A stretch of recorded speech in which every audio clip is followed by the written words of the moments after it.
Pourquoi? Parce que en fait, quelqu'un veut que je dise cette révélation? Amen. Jésus n'a pas vaincu le diable pendant la tentation. Pourquoi? Parce que en fait, Jésus savait qu'il n'y avait dans ce désert, il n'y avait que le diable et lui. Personne ne pouvait, n'est-ce pas, authentifier sa victoire. C'est pourquoi il va attendre sur la croix au milieu de beaucoup de personnes pour pouvoir vaincre le diable. Alors, il dira dans le Colossiens, il dit que sur la croix, il a dépouillé, il a livré. Il a livré publiquement un spectacle. En fait, Jésus voulait que la défaite du diable soit une défaite notoire, une défaite connue de tous, aux yeux de tout le monde. Amen. Alléluia. C'est pourquoi il ne pouvait vaincre le diable face à face, en 2 à 2, non. Il attendait qu'il y ait du monde, il attendait que les gens se rassemblent sur la croix de Golgotha. Et là, il a vaincu le diable. Amen. C'est ce qu'on appelle un chaos. Comment? Technique et célèbre. Alléluia. Amen. Amen. Et donc dans cette église-là, pendant que l'esprit m'attaquait, et soudain, la prière, je suis revenu vraiment, j'ai pris de la hauteur sur cela, et on m'a introduit, et après on a prêché, etc. Et pendant la fin du culte, et il y avait une manifestation de l'Esprit de Dieu, et Dieu a commencé à délivrer les personnes dans la salle, et me voici en train de prier pour une femme qui était là, je priais pour elle, et tout d'un coup, la femme, là, elle commence à me dire, toi, prophète, qu'est-ce que tu es venu chercher ici? C'est toi qu'on a attaqué hier, on t'a pensé à ta voix. Viens, retourne chez toi, retourne chez toi, retourne chez toi, c'est moi qui ai attaqué tout de suite là. Je dis, oh, my God. Donc, la douleur que j'ai ressentie, c'est toi. Oui, c'est moi, on est nombreux. Va chez toi, retourne chez toi. Ne vous amusez pas. Il y a des esprits. C'est pourquoi vous avez besoin de ce qu'on appelle l'esprit de discernement, même à l'église. Parce que les gens qui viennent parfois, ils sont là, mais il y a des esprits qui travaillent en ces personnes-là. Amen. Mais ce n'est pas mon message ce matin. Je vais fermer cette parenthèse. Pour vous dire que nous sommes en train de parler des miracles et des guérisons. Amen. Amen. Alléluia. Amen. Miracles et guérisons. Miracles et guérisons. Si Dieu parle de ça ce matin, c'est parce qu'il y a quelque chose que tu dois comprendre. Tu dois avoir l'esprit discernement. Même au travail, tu dois discerner. Ne vous amusez pas. Même quand tu montes dans ta voiture, tu dois discerner. C'est pourquoi les chauffeurs qui ont les voitures ne peuvent pas monter n'importe qui dans votre voiture. Hein. Amen. Oh, il faut qu'en tout le temps j'enseignerai sur le monde des esprits. Ne fais pas monter n'importe qui. Même dans ta maison, ne fais pas rentrer n'importe qui. Alléluia. Amen. Oui. Elles vont te charger des esprits terribles. Et quand tu arrives chez toi, tu es perdu maintenant. Tu vois que tout aura disparu. Pourquoi? Parce que tu auras fait l'erreur de faire entrer quelqu'un dans ta maison. Quelqu'un qui est vraiment rempli d'esprit. Je ne dis pas de ne pas être hospitalier. Soyez. Mais ayez l'esprit de discernement. Tu étais bien dans ta maison, mais quand la personne est venue, et quand elle est partie, ton mari ne t'égale plus.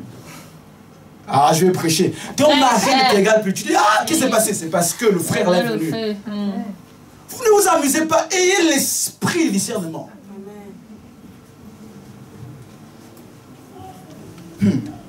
Tu montes comme ça, tu as prêté ta voiture par amour à ton frère. Et voiture, 2 semaines, tu occupes la voiture ne démarre plus. Ah, je vous dis la vérité. Laisse. Non, arrêtez, je vais arrêter là, je vais pas continuer. Il y a des gens, ils montent dans ta voiture, ils libèrent des mauvaises paroles. Il y a le carburant, tout va bien, mais ça ne démarre plus.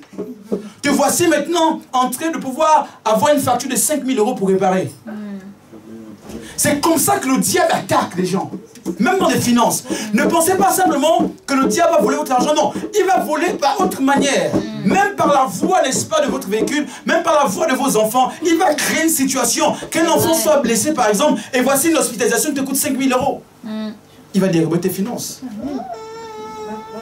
C'est la vérité, les amis, ce que je suis en train de parler là. Alléluia. Amen.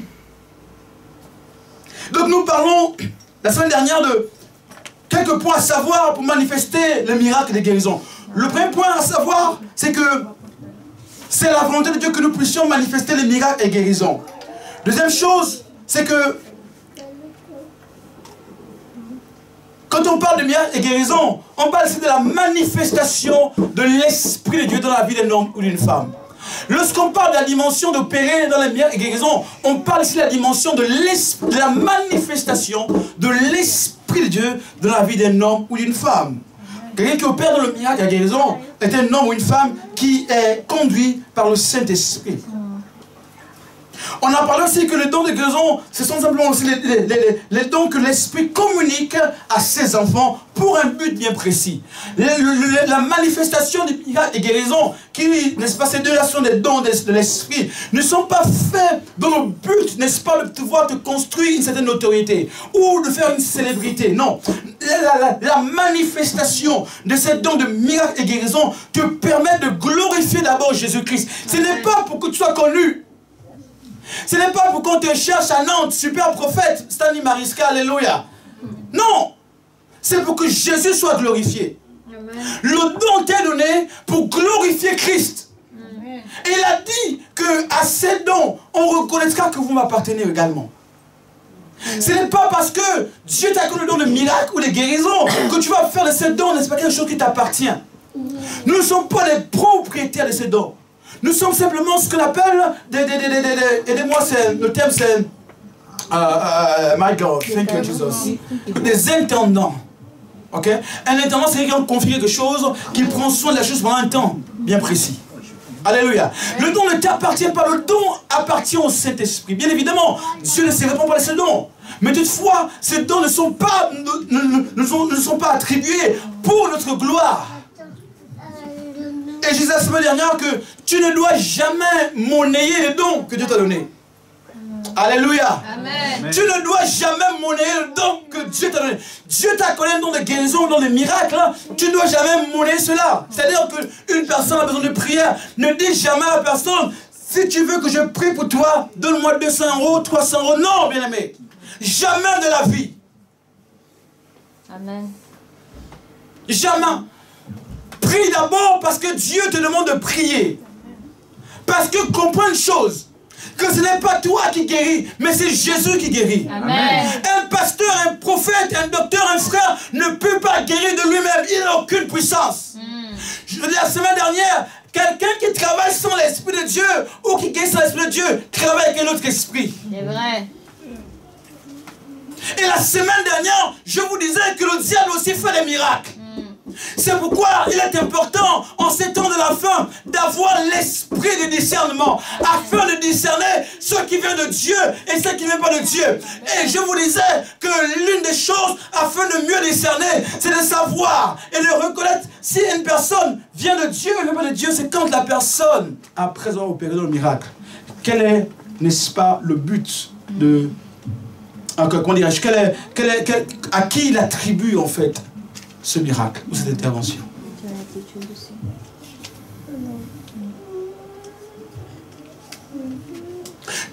Maintenant, je disais que nos actions, nos motivations sont plus importantes que nos actions.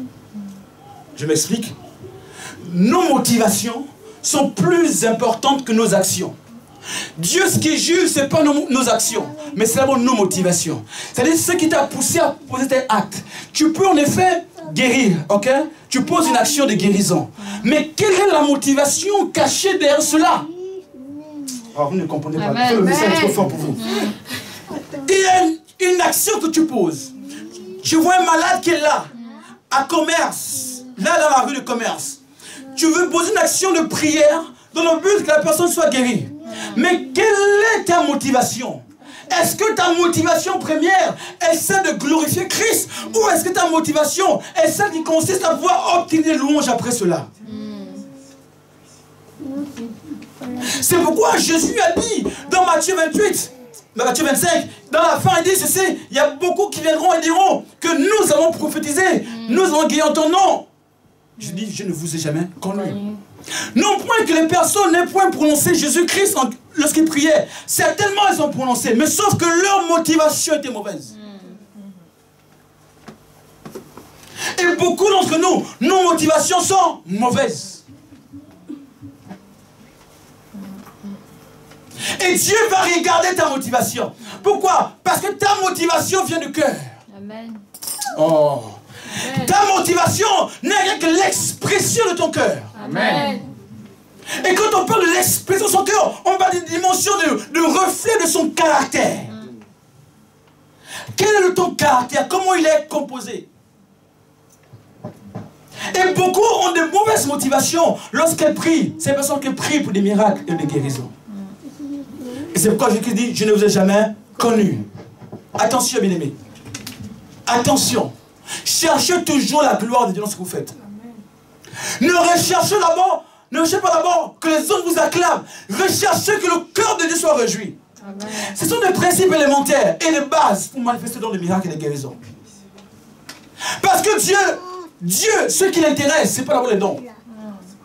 Mais c'est le caractère, l'esprit, le cœur, le fruit de l'esprit. Je vais encore dire autrement. Amen. Le fruit de l'esprit est ce que Dieu regarde. Je disais la semaine dernière que le fruit de l'esprit est plus important que les dons. Oui, là tu es très calme. Amen. Le fruit du Saint-Esprit, c'est le caractère. Amen. C'est pourquoi quand Dieu veut travailler avec toi, il se rassure que tu as un bon caractère. Amen. L'état de ton cœur, la pureté de ton cœur, comment il est. Mais si ton cœur est noir, Dieu ne va jamais travailler avec toi. Et c'est pourquoi vous verrez souvent ce genre de personnes qui ont un mauvais caractère, puisque Dieu ne travaille pas avec ces personnes, elles vont chercher d'autres choses. Elles vont tisser des alliances avec d'autres dieux. Et là, cela vient ce que je disais tout à l'heure, que le diable aussi fait des miracles. Mais ces miracles sont des miracles trompeurs. Alléluia. Amen. Parce que le véritable miracle vient du Seigneur. Amen. Et une personne, quand une personne vient de Dieu, regarde si, à l'issue de son miracle, le nom de Jésus-Christ est glorifié. Est-ce que la gloire est rendue à Dieu ou est-ce que la gloire est rendue à l'homme? Il a dit dans sa parole. Il dit, il dit quoi? Je ne partage pas ma gloire. Dieu ne partage pas sa gloire. Amen. Je vous dis la vérité. Il a dit, je ne partage pas ma gloire. Si c'est Dieu qui a fait, rends-lui la gloire. Amen. C'est pourquoi, bien aimé, voyez-vous, parfois même dans nos vies, là, il y a juste que Dieu fait, on ne sait pas rendre gloire à Dieu. Tu dis, ah, mais pourtant Dieu avait agi là-bas, hein, il avait fait. Mais parce que quand tu l'as fait, tu n'as pas su lui rendre la gloire. Amen. Écoutez, Dieu fait attention à Dieu. Hein. Ah! Bien aimé, apprenons à rendre gloire à Dieu. Il y a des choses que Dieu t'a données, apprends à lui rendre gloire. Amen. Ah, que Dieu nous aide. Amen. Jésus, c'est une dimension qui nous permet d'être reconnus par les autres. Lorsque nous manifestons ce don, les gens nous reconnaissent parce que nous appartenons à Christ. Quand il y a dans sa parole, dans la version Semeur, il dit ceci, il dit, et voici à quel signe on pourra reconnaître que ceux qui... Voici à quel signe on pourra reconnaître ceux qui auront cru en moi. Donc, manifester dans de miracles et guérisons permettent aussi d'être reconnus des hommes que nous appartenons à Christ. Amen. Amen. Alléluia. Est-ce que je peux avancer ce matin? Amen. Alléluia. Amen. Et ce matin, j'aimerais toucher rapidement, en 15 minutes avant de prier, le premier point sur le miracle maintenant. Ça, c'était l'introduction. Le miracle, c'est quoi? Rapidement. Quand on parle de miracle, on parle d'un fait extraordinaire. Un fait extraordinaire. Où l'on croit reconnaître une intervention divine. Où l'on voit une intervention divine. Le miracle, par définition, je notais, c'est aussi la manifestation inexpliquée de la puissance de Dieu. Prenez note. Le miracle, c'est la manifestation inexpliquée de la puissance de Dieu. Le miracle, c'est lorsque Dieu opère et manifeste des choses qui étonnent, qui éblouissent. Parce que le miracle, on ne peut pas l'expliquer. On peut simplement le contempler, mais on ne peut pas l'expliquer. Le miracle touche au-delà de la compréhension des hommes.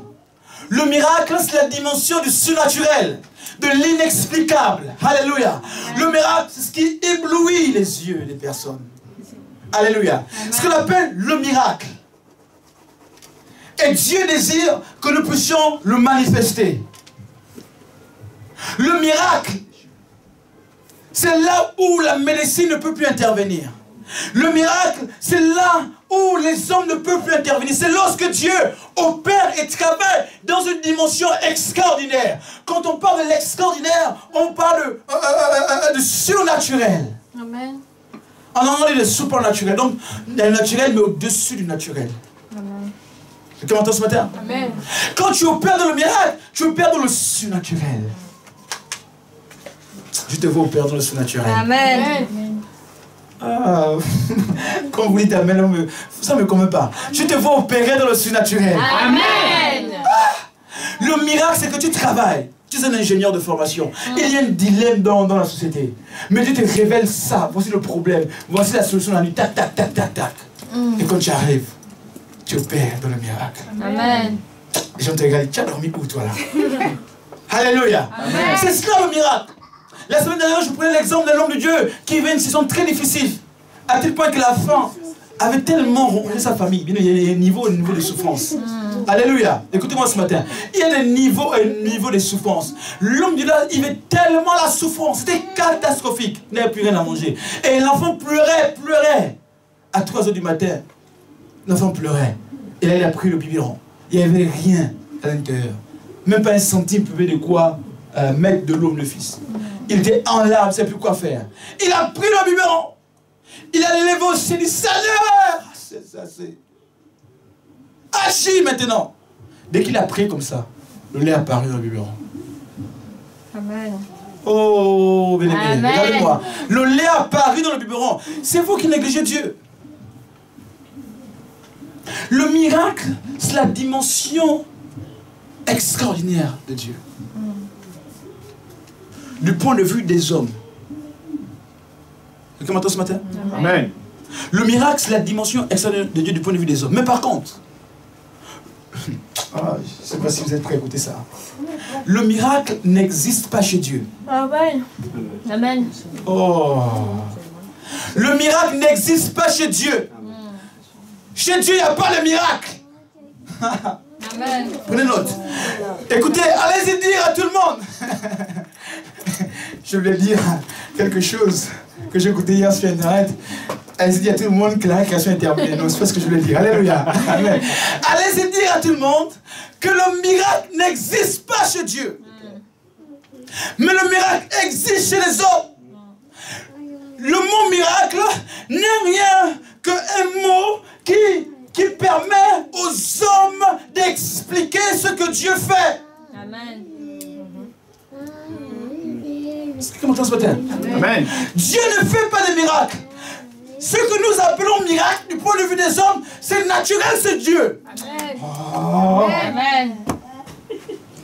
Ce que tu appelles miracle sur la terre, Dieu n'appelle pas ça miracle, c'est naturel. Amen. Chez Dieu, il n'y a pas de miracle. Mais ce que nous voyons Dieu faire, nous appelons ça miracle parce que ce sont des choses qui ne sont pas dans notre quotidien. Amen. Amen. C'est vrai. Le miracle n'est que le mot pour décrire la manifestation inexpliquée de Dieu sur la terre. Amen.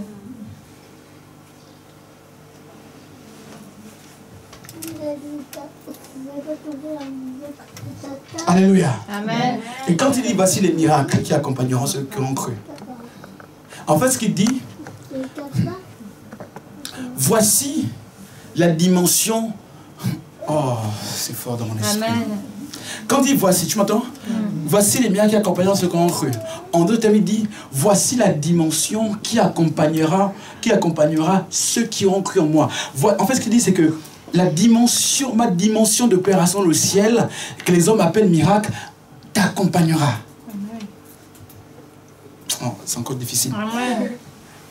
Écoutez-moi bien, c'est important ce que je viens de dire. Je dis le miracle n'existe pas chez Dieu. Ce que nous appelons miracle du point de vue des hommes, c'est naturel chez Dieu. En fait, c'est la nature de Dieu. C'est normal chez Dieu. Et ce qu'il dit en fait, quand il dit voici les miracles qui accompagneront ceux qui ont cru, il dit en fait voici, puisque vous avez cru en moi, je vous accorde ma nature sur la terre. Amen. Je vous permets de marcher comme moi. Alors que vous allez marcher comme moi, les hommes vont appeler ça miracle. Amen. Ah! Amen. Oh, aïe, aïe. Amen. Il dit, puisque tu as cru en moi, alors je décide d'habiter en toi. Alors que j'habite en toi, c'est maintenant moi qui marche en toi. Alors que je marche en toi, ma nature marche en toi. Et tu opères comme moi. Et c'est pourquoi il a dit que vous êtes des dieux. Amen. Il a dit, vous êtes des dieux, mais cependant, vous mourrez comme des simples hommes. Il dit, vous êtes des dieux, tu es un Dieu sur la terre. Et c'est pourquoi Dieu te communique sa nature. Et quand tu as la nature, tu manifestes ce que Dieu manifeste. Et les hommes te voient manifester cela, appellent miracle. Il a dit quoi à Moïse? Il dit à Moïse, je t'envoie devant Pharaon. Il dit que tu seras un Dieu devant Pharaon. Amen. Et quand il lit ce passage, dans l'Exode, et je te ferai Dieu devant Pharaon. Et quoi? Il dit, et Aaron sera ton prophète. Quel matin ce matin? Amen. Je te ferai Dieu devant Pharaon. Ça veut dire en d'autres termes que il dit, je te donne ma nature, afin que tu puisses la manifester sur la terre. Dieu veut nous communiquer sa nature, la nature divine. Dans le 1 Pierre, il dit, il nous a rendus participants de la nature divine. Tu entends ça? Il t'a rendu participant de la nature divine. Ça veut dire que la nature de Dieu habite en toi. Dieu est, je dirais, Dieu s'est encore fait chair en toi. Du moins, son esprit est descendu en toi et son esprit travaille autour de toi. Amen. C'est pourquoi quand il dit les miracles vont t'accompagner, ça veut dire simplement que puisque sa nature est en toi, sa nature de miracle viendra aussi en toi.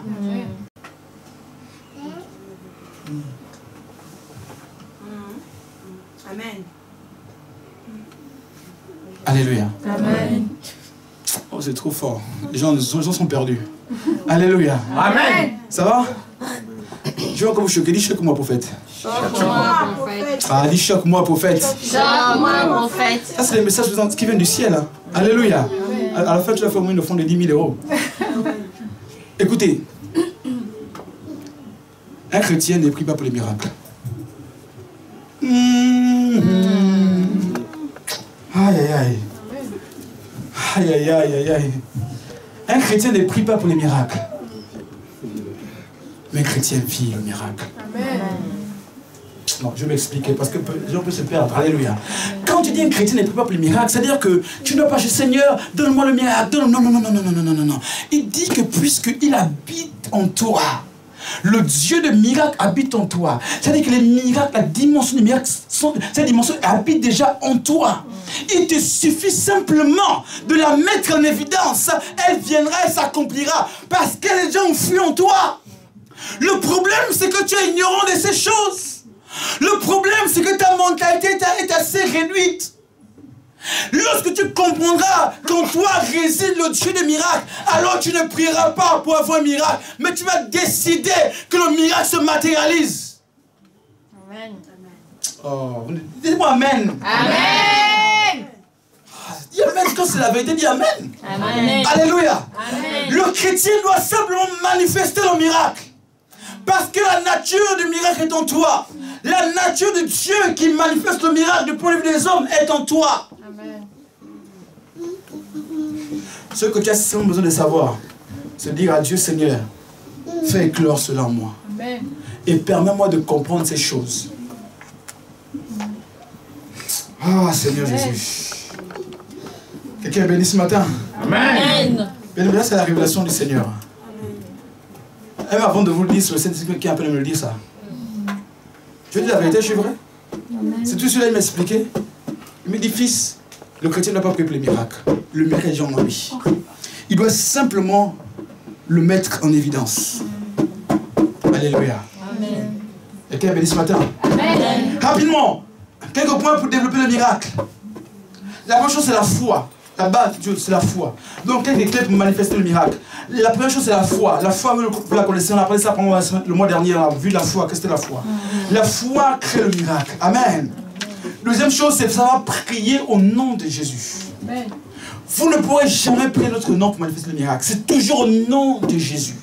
Je mets l'accent dessus parce qu'elle dit en mon nom. Ils feront ceci, ils feront. Il dit quoi? En mon nom. En mon nom, c'est important de le dire. Parce que d'aucuns aujourd'hui se perdent avec des hérésies. Tu ne vas jamais chasser le démon au nom de notre personne. Chasse le démon au nom de Jésus-Christ. Si tu es un homme, pasteur, te dit, tu peux chasser le démon en mon nom, bien aimé, fuis. Je veux dire la vérité. Alléluia. Je veux dire la vérité. Faites très attention. Amen. C'est au nom de Jésus-Christ. C'est le seul nom qui est digne. Et qui a reçu la puissance. Amen. Donc le miracle doit se faire au nom de Jésus. C'est le nom qui attire la puissance et qui manifeste la puissance. Troisième élément pour introduire ou développer le miracle. C'est le miracle se développe lorsqu'une atmosphère est créée. Il faut créer une atmosphère propice au miracle. Dans le livre de Jean, chapitre 5, verset 1, je vais lire pour vous rapidement. Je ne vais pas lire, mais je vais vous raconter l'histoire. Dans Jean, chapitre 5, verset 1, vous pouvez lire chez vous, ok? La Bible parle de la piscine de Bethsaïda, ok? Dans cette piscine, qu'est-ce qui se passait? Un ange descendait une fois par an pour faire quoi? Pour faire bouger les eaux. La piscine, les eaux de la piscine, à tel point que celui qui descendait en première position, en premier lieu, faisait quoi? Était guéri. Amen. Vous avez lu ce passage? Amen. Une fois par an. Ça veut dire qu'il y avait une atmosphère qui était créée. Mais ça, en fait, c'était le temps de la piscine de Bethsaïda. Mais aujourd'hui, le Saint-Esprit est descendu. Et c'est le Saint-Esprit qui crée l'atmosphère de miracle. C'est pourquoi vous ne pouvez pas opérer le miracle sans le Saint-Esprit.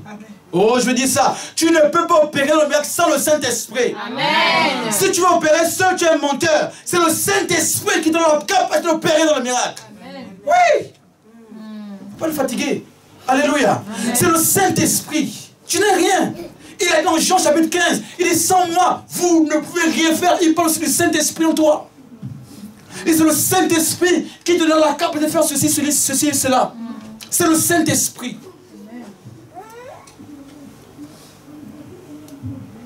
Et c'est le Saint-Esprit qui crée le miracle.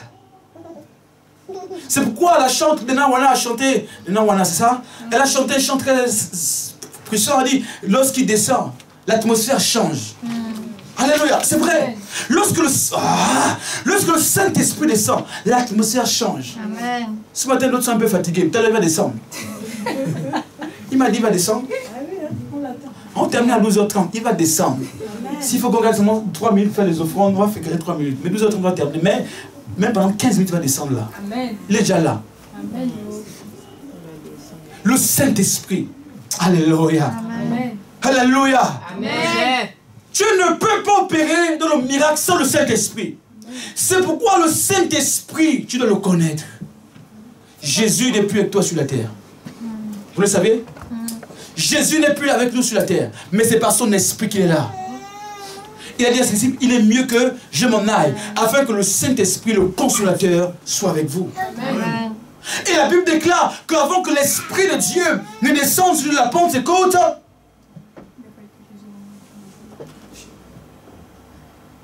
il y a des choses que je reçois, je ne sais pas s'il faut que je vous le dise. Parfois, il y a des choses qui sont dans la Bible, en fait. Quelqu'un m'entend ce matin?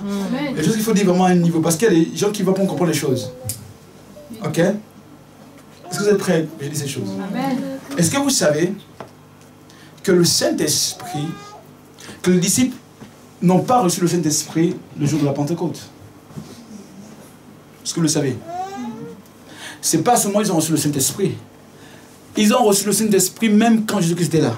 La Bible déclare dans un passage que ils étaient là et le Seigneur souffla sur eux l'Esprit. Mais sauf que le Saint-Esprit n'était pas encore manifesté. Amen. Parce que Jésus était encore là. Amen. Oh, ça c'est la révélation. Amen. Écoutez, Dieu est un Dieu d'ordre. Bien évidemment, les disciples avaient déjà le Saint-Esprit en eux. Ils avaient l'Esprit en eux. Mais ils ne pouvaient pas encore travailler parce que ce n'était pas encore son temps. C'était le temps de Jésus. C'était la dispensation du Fils. Il fallait que le Fils travaille d'abord. Dieu n'est pas un Dieu de désordre. Il a attendu d'abord que le Seigneur Jésus-Christ parte. Et la Bible, après qu'il les avait, il a soufflé sur le Saint-Esprit. Ils avaient reçu le Saint-Esprit avant. Mais sauf que la manifestation n'était pas encore tangible parce que le temps où Christ serait allé vers le Père n'était pas encore arrivé. C'est dès lors qu'il est allé vers le Père. Et là, la Bible dit que le jour de la Pentecôte, le Saint-Esprit était descendu sur eux. Et là, quand il est descendu, non point simplement rester comme ça, non. Il est descendu pour se manifester. Amen. Amen, amen. Et c'est pourquoi, plus tard, lorsque les gens, Pierre et Jean vont aller au temple, devant cette porte qu'on appelle la Belle, il y avait un malade. Ce malade, bien aimé, la Bible déclare, il était là tous les jours de la semaine. Et les disciples allaient tous les jours au temple pour prier. Mais sauf que les disciples, les voyants, n'ayant pas encore reçu le Saint-Esprit, ils ne pouvaient rien faire. Mais dès lors qu'ils ont reçu le Saint-Esprit en eux, dès lors qu'ils ont reçu le Saint-Esprit, ils ont été changés à d'autres hommes, alléluia. À tel point que là où jadis ils avaient échoué, quand le Saint-Esprit est venu, le miracle s'est produit. chaque jour de ta vie. Dis Saint-Esprit, conduis-moi. Amen. Alléluia. Dis Saint-Esprit, aide-moi. Saint-Esprit, aide-moi. Le Saint-Esprit. Non, c'est le Saint-Esprit qui crée cette atmosphère. Quand il descend, comme la chante, quand il descend, l'atmosphère change. Vous voyez, parfois, vous venez dans un endroit où l'atmosphère est morose, elle est morte, il n'y a rien de bon. Mais quand il arrive, alléluia, quand il arrive, quelque chose se passe. Les miracles se produisent. Pourquoi? Parce que là où il y a le Saint-Esprit, il y a les miracles. Là où il y a le Saint-Esprit, il y a les miracles. Là où il y a le Saint-Esprit, la maladie ne peut pas tenir. Là où il y a le Saint-Esprit, le diable ne peut pas résister. Là où il y a le Saint-Esprit, la pauvreté ne peut pas s'installer. Là où il y a le Saint-Esprit, quelque chose se passe. Dis-moi amen ce matin. Amen. Amen, amen, amen. Et la bonne nouvelle, c'est que la Bible déclare que le Saint-Esprit vit en toi. Amen. Le problème, c'est que tu pleures trop. Tu n'as pas conscience de qui tu es. Pour manifester le miracle, il faut que tu aies conscience de qui tu es, Amen. de ce que tu as reçu. Amen. Aussi longtemps que tu es ignorant de qui tu es, le diable va continuer à jouer avec toi comme on joue avec le poulet du KFC. Je vous dis la vérité. Beaucoup sont ignorants de ce qu'ils ont, de ce qu'ils possèdent, de ce que Dieu a mis en eux. Mais tu dois prendre conscience de qui est le Saint-Esprit. Et quand il vient, il crée le miracle. Donc l'atmosphère, quand l'atmosphère est créée, cette dernière est propice au miracle. Et ensuite, intervient, hormis le Saint-Esprit, interviennent d'autres personnes, à savoir des anges. Là où il y a le miracle, il y a une opération angélique. Est-ce que vous savez que dans la dimension du miracle, lorsque en fait, on prie une personne pour le miracle, ce n'est pas le Saint-Esprit qui va aller imposer la main à la personne. Ce sont les anges en fait. Vous le savez ça? Ce sont les anges qui sont en action. Lorsque tu pries par exemple, tu dis à cette personne, lève-toi et marche. Ce sont les anges qui vont, qui opèrent. Les anges obéissent à la parole de Dieu. Est-ce que vous le savez? Lorsque on ordonne la guérison, les anges viennent. Il y a des anges en charge de guérison qui apportent la guérison. Est-ce que vous le savez? Et donc, lorsque l'atmosphère est créée, le Saint-Esprit est présent et les anges de Dieu sont aussi en mouvement. Amen. Alléluia. Ça, c'est là la dimension d'opérer dans le miracle. Et Dieu veut que cette dimension te soit donnée. Alors, je donne trois points. Le quatrième élément, c'est, à part l'atmosphère, c'est la puissance. Ou encore l'onction du Saint-Esprit. Tu ne peux pas opérer dans le miracle sans l'onction du Saint-Esprit. Le Saint-Esprit en lui-même détient l'onction. L'onction du Saint-Esprit. La Bible dit que vous connaissez Christ, que Dieu a oint d'esprit et de puissance. Vous avez lu ce passage dans Actes des Apôtres? Non. Alléluia. Bon, tu es encore bébé, c'est bien que tu n'as pas encore lu. Maman, papa vont te faire lire ça ce soir. Alléluia. Amen. Il a oint quoi? D'esprit et de... Suivez-moi bien ce matin. D'esprit et de puissance. Donc Jésus-Christ a été oint quoi? D'esprit d'abord et de puissance. Non. Les deux marchent ensemble. Lorsqu'il y a l'esprit, il y a aussi la puissance. Alléluia. Ça veut dire que si tu as reçu le Saint-Esprit, bien aimé, tu dois avoir la puissance. Si tu ne manifestes pas la puissance, pose-toi des bonnes questions. Est-ce qu'il y a un souci dans ta compréhension des Écritures? Parce que lorsque l'Esprit est en toi, la puissance doit t'accompagner. C'est le travail de Père en fait. Il y a l'Esprit et la puissance. Il a vu que vous connaissez Jésus-Christ, lequel Dieu a oint d'esprit et de puissance, allant de ville en ville, guérissant les malades et faisant du bien autour de lui. Il était oint d'esprit et de puissance. Tu as prié, Seigneur, oint-moi de puissance, oint-moi, oint-moi. Je lisais le livre un jour de Oral Roberts, tel Dieu puissamment que Dieu a utilisé puissamment. Il disait chaque fois, avant de prêcher même, avant d'aller à un endroit, il disait souvent, Seigneur, oint-moi de puissance. Oint-moi, alléluia. Bien-aimé, avant de faire quelque chose, demande à Dieu de te oindre. Est-ce que vous savez que la puissance et le Saint-Esprit ne sont pas donnés seulement pour opérer les miracles du point de vue des hommes. Même dans ton travail, tu peux demander la manifestation de la puissance de Dieu. Ce n'est pas simplement pour une dimension religieuse, même dans une dimension séculière. Dans le travail, tu peux demander la manifestation de la puissance de Dieu. Daniel n'a jamais opéré les miracles. Mais cependant, Daniel a été distingué dans la cour du roi. Parce qu'il avait l'Esprit de Dieu. La Bible, il avait reçu un esprit supérieur, c'est le Saint-Esprit. Mais cependant, l'Esprit permettait à Daniel de pouvoir se distinguer. Tu peux te distinguer là où tu te trouves, même dans ton travail, dans tes études, à cause de l'Esprit de puissance. Demande le Saint-Esprit, l'Esprit de puissance.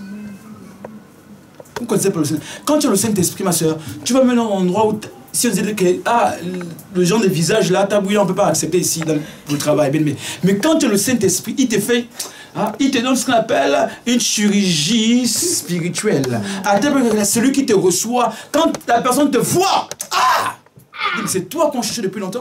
Parce que le Saint-Esprit aurait opéré. Alléluia. Et quand il dit il vous conduire dans toutes choses, c'est que le Saint-Esprit peut t'amener dans un endroit où tu ne peux pas aller. Je dis la vérité. J'en suis un témoin oculaire. Le Saint-Esprit peut t'amener dans un endroit où tu ne peux pas aller. Les endroits où personne ne peut miser sur toi, le Saint-Esprit est capable de t'amener. Qu'est-ce que dit Amen ce matin? Amen. Donc vous avez besoin de la puissance. Et c'est pourquoi il est dans Actes chapitre 2. Il dit, non, Actes chapitre 1, il dit, vous recevrez, Actes chapitre 1, verset 8, vous recevez une puissance. Et le Saint-Esprit descendra sur vous. Et vous serez mes témoins. Tu ne peux pas être témoin de Christ à Nantes si tu n'as pas la puissance de Dieu. Une église sans puissance est une église morte. Tu m'entends ce matin? Amen. Une église sans puissance est une église morte. Amen. Une église sans puissance n'est pas différente d'une association des restos de cœur. Alléluia. La différence, c'est que nous avons la puissance de Dieu. Amen. Une église sans puissance n'est pas différente d'une ONG. Qui m'entend ce matin? Amen. Nous ne sommes pas une ONG. Nous sommes le royaume de Dieu. Nous sommes une entité céleste. Et nous avons besoin de puissance. Amen. Amen. Amen. Amen. Chacun d'entre nous doit manifester la puissance. C'est pourquoi ce matin, je vous dis au nom de Jésus, vous devez manifester la puissance. Là où vous partez ce matin, rentrez chez vous, mais rentrez avec la puissance. Amen. Manifestez la puissance. Allez-y opérer dans les miracles. Alléluia. Oh, donc, n'attends pas prêcher dans un grand stade pour opérer les miracles. Dans ta maison, va opérer les miracles. Amen. Ton mari est malade, impose ton mari les mains et libère le miracle. Amen. Alléluia. Cette semaine-là, il faut que vous opérez des miracles. Amen. Dimanche prochain, quand on va témoigner ici, il faut que tu dises le miracle que Dieu a fait. Amen. Oh, c'est la vérité. C'est la vérité. Amen. Le miracle te permet de créer quelque chose qui t'est mort. Je me souviens une fois, j'ai passé le témoignage. J'avais une de mes soeurs qui, l'enfant est disparu de son ventre. Voilà, ma soeur, elle n'a pas témoigné. Une de mes soeurs, l'enfant est disparu de son ventre, on ne voyait plus l'enfant, l'enfant était mort. Et j'ai appelé. Dieu m'a révélé cela, et j'ai appelé la personne. Ne savant même pas qu'elle était enceinte. J'ai prié, j'ai dit au nom de Dieu, j'ordonne que l'enfant réapparaisse. L'enfant a réapparu. J'ai dit, écoute, le signe que ce que je dis vient du Seigneur, l'enfant sera une femme, une fille. L'enfant était une fille. Elle est une fille jusqu'à aujourd'hui. Alléluia. Amen. Le miracle crée des choses. Alléluia. J'ai tellement de témoignages comme cela. Des gens qui ont vécu des miracles. Pour ceux qui étaient au début de... James et Patricia sont là. Au début du ministère. On était encore, je crois qu'on était encore dans le salon. On faisait encore l'équipe de salon. On avait prié pour une femme qui venait de Paris. Elle avait un pied qui était plus petit que l'autre. J'ai encore les vidéos dans une tablette. Le pied a poussé sur place. Ils sont là. Ils vont vous dire. Le miracle existe. Le pied a poussé. On a encore les vidéos. Et comme parfois on ne met pas tout sur Internet, le pied a poussé sur place. Alléluia. Ça, c'est le miracle. Le domaine de l'inexplicable. Le miracle vient pour répondre à un but, à un besoin. C'est là où il y a le besoin que le miracle opère. S'il n'y a pas besoin, le miracle ne sera pas là. Par exemple, je prends l'exemple. Là, par exemple, nous sommes ici. C'est pas parce que, en fait, c'est pas parce que il n'y a pas de résurrection que je n'ai pas l'onction de résurrection. Ou je peux opérer dans la résurrection. Mais par exemple, si un jour, il y a une personne qui vient avec une personne malade, morte, par ici, là, c'est là où Dieu va manifester la dimension de résurrection. Est-ce que tu m'entends ce matin? Amen. Si un jour, j'espère qu'un jour, je verrai ça, un mort du CHU vient ici. Alléluia. Mais il faut intercéder avant. Alléluia. Amen. C'est parce qu'il y aura un besoin de résurrection que cela va se produire. Amen. C'est pareil, si un sidéen par exemple, ok, s'il n'y a pas le cas de sidéen, le miracle lié au sidéen ne peut pas se produire. S'il y a l'église, il y a que les mots de tête, on est obligé de démontrer les mots de tête. Quelqu'un m'entend ce matin? Quelqu'un m'entend ce matin? Amen. Si tu attends les grippes, on est obligé de lancer les grippes. Il faut qu'on augmente quand même. Ah, les grippes là. Prophète prie pour la grippe. Amenez-moi quand même un peu loin. Tout le temps la grippe. Amen. Alléluia. Acclame Jésus très fort. Amen. Alléluia. Amen. Non, ce que je suis en train de dire, c'est vrai, c'est que le miracle répond à un besoin. Si bon, ce matin, je ne sais pas les besoins, on va prier tout à l'heure. Alléluia, pendant les 15 minutes qui me restent. On va prier pour libérer le miracle. S'il y a un besoin, de stérilité, le miracle lié à la fécondité va s'opérer. Tu vois ce que je veux dire? Le miracle répond à un besoin. Alléluia. S'il y a un besoin de papier, le miracle va s'opérer par rapport au papier. Alléluia. S'il y a un besoin de travail, le miracle va s'opérer par rapport au travail. C'est ça en fait. Alléluia. Ça, c'est la dimension des miracles. Et je termine le 4e point. Je l'annonce simplement et puis on va se lever pour prier. Le 4e point. Excusez-moi, le 5e autrement. Merci pour ceux qui suivent. Alléluia. Amen. Le 5e point, pour manifester la dimension des miracles et la garder, il y a une chose que vous devez avoir. Je veux le dire toute honnêteté. C'est développer en vous l'humilité. Gardez l'humilité. Le 5e point, gardez l'humilité. Vous voulez garder la dimension des miracles, gardez l'humilité. C'est la base. La Bible, Jésus qui sait, c'est quoi? Il s'est humilié lui-même. Il s'est humilié. Ainsi Dieu l'a souverainement élevé. Amen. Beaucoup manifestent le miracle, mais après un moment donné, ces personnes disparaissent dans la nature. Pourquoi? Parce que tu sais, en fait, c'est parce que ces personnes-là ont développé ce qu'on appelle l'orgueil. Et le diable en est le premier. Et on développe l'orgueil. C'est pourquoi le diable est le père des orgueilleux. Ah bien, mais si tu manifestes l'orgueil, tu connais ton père, je suis plus loin. Ah, je veux dire ça. Si tu manifestes l'orgueil, bien aimé, tu reconnais ton père. Alléluia. Et la Bible dit que le diable est le père des orgueilleux.